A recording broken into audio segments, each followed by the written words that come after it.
नमस्कार, इस वक्त हम मौजूद हूँ लक्ष्मी नगर में। हमारे साथ मौजूद हैं लक्ष्मी नगर के प्रत्याशी अनिमा ओझा जी। इनसे बात करेंगे क्योंकि एक बहुत ही इंटरेस्ट है, क्योंकि इतनी कम उम्र में मैडम को चुनाव लड़ना, और ये मैडम का पहली बार नहीं है। इन्होंने अनिमा जी ने लगभग 2 चुनाव पहले फाइट कर चुकी हैं, ये तीसरा चुनाव है। इन्हीं से जानेंगे मैडम क्या कहेंगे, इस बार का चुनाव कैसा रहेगा। जी चुनाव में खड़े होने का मेरा मकसद एक ही है कि हमारी पार्टी ने लगभग 30 कानून ड्राफ्ट प्रस्तावित किए हैं जो देश की भलाई के लिए, भारत की भलाई के लिए है।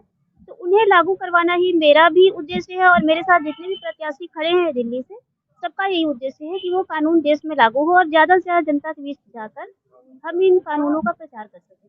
मैडम, आप चुनाव दिल्ली में फाइट इस वक्त कर रही हैं, और दिल्ली का चुनाव आम आदमी बनाम बीजेपी है, तो आपको डर नहीं लगता इतनी बड़ी बड़ी नहीं, पार्टियों के सामने टक्कर देना।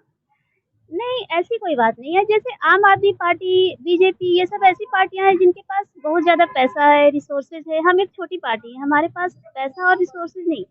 हम बस जनता तक उन कानूनों को पहुँचाना चाहते हैं, जो उनकी भलाई के कानून हैं। अच्छा, आपके कानून क्या क्या। जैसे पहला कानून है वोट वापसी, मुख्यमंत्री का कानून। हाँ, वोट वापसी का कैसे करेंगे, जैसे वोट वापसी का पूरा प्रकरण क्या होगा। जैसे हम एक बार वोट दे देते हैं, है ना? चुनाव के समय सारे प्रत्याशी आते हैं कि केजरीवाल मुख्यमंत्री बनेंगे तो वो बहुत अच्छा काम करेंगे, केजरीवाल आपका बेटा है, आपका भाई है और आपको इतने पैसे देगा, आपको बिजली की फैसिलिटी देंगे और ये सारी बातें। या फिर बीजेपी के मुख्यमंत्री आएँगे तो ये चीज़ें होंगी। आप उन पे भरोसा करते हो और आप फिर क्या करते हो कि आप उन्हें वोट दे देते हो और फिर अगर उन्होंने आपकी बात नहीं रखी, तो फिर आपके पास कोई ऑप्शन नहीं है।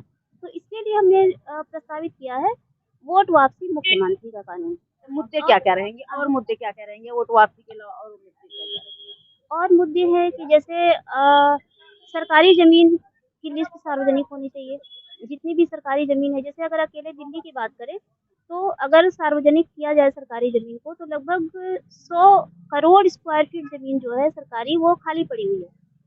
तो उसे ये कर सकते हैं, मतलब सरकार जब उसे सार्वजनिक करेगी, तो उसके बाद उसे किराए पर लगा सकती है 10 साल के लिए और वो पैसा सभी मतदाताओं में बराबर बाँटा जा सकता है। मतदाताओं नहीं, नागरिकों में। क्षेत्र की समस्या क्या है लक्ष्मी नगर। क्षेत्र की समस्या पानी की समस्या है, बिजली की समस्या है, स्ट्रीट डॉग्स की समस्या है।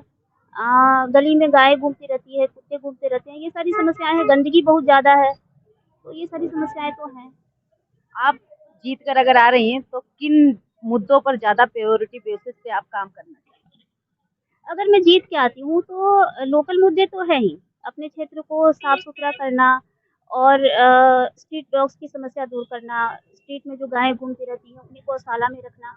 इस तरह की समस्याओं को दूर तो करूँगी, लेकिन मेरा सबसे मुख्य मकसद रहेगा कि इन कानूनों को मैं लागू करवाने की कोशिश करूँ। जी, आप किस पार्टी से लड़ रही हैं। मैं राइट टू रिकॉल पार्टी से हूँ।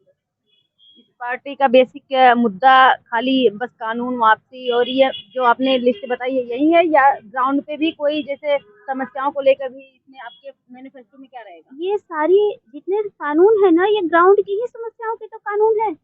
मतलब अगर आपने सारे ग्राउंड की समस्याओं पर फ़ोकस करके और एक बार वोट दे दिया एक मुख्यमंत्री को और अगर उस मुख्यमंत्री ने अच्छा काम नहीं किया, तो फिर तो आप 5 साल के लिए फँस गए ना, फिर तो आप कुछ नहीं कर सकते हो। दिल्ली में जैसे किराए बहुत महँगा किराया है, मतलब बाहर से भी लोग आते हैं और वो दिल्ली में रहते हैं, तो बहुत महँगा किराया है, आप कह उनका रहे हैं आधा। महंगा किराया, महिलाओं के बस तो फ्री, बस हाँ, फ्री। बस तो फ्री है, मैं किराए की बात कर रही हूँ, बस फ्री है। लेकिन बस की टिकट ही कितने की होती है? मतलब ₹10 की, ₹20 की, वो तो हम ऐसे भी पे कर सकते हैं। और जितना मतलब हमारी कमाई है मिडिल क्लास की, उससे ज़्यादा तो किराया ही लग जाता है। लेकिन अगर किस हम चीज के किराए की बात कर रही हैं। घर का किराया, घर का हाँ, किराया। लेकिन अगर एक बार सरकारी ज़मीन की लिस्ट सार्वजनिक हो जाए और वो सब किराए पे चढ़ जाए, तो इतना पैसा जनता के पास आने लगेगा और बहुत सारी ज़मीन भी फ्री हो जाएगी, जिसे फिर जनता के बीच बाँटा भी जा सकता है। देखा, इस वक्त हमारे साथ मौजूद थी लक्ष्मी नगर के प्रत्याशी अनिमा ओझा जी। उनसे हमने बहुत सारी बातें की चुनाव को लेकर। फिलहाल इस खबर में इतना ही। बने रहे हमारे साथ और देखते रहे 10 न्यूज नेटवर्क दिल्ली।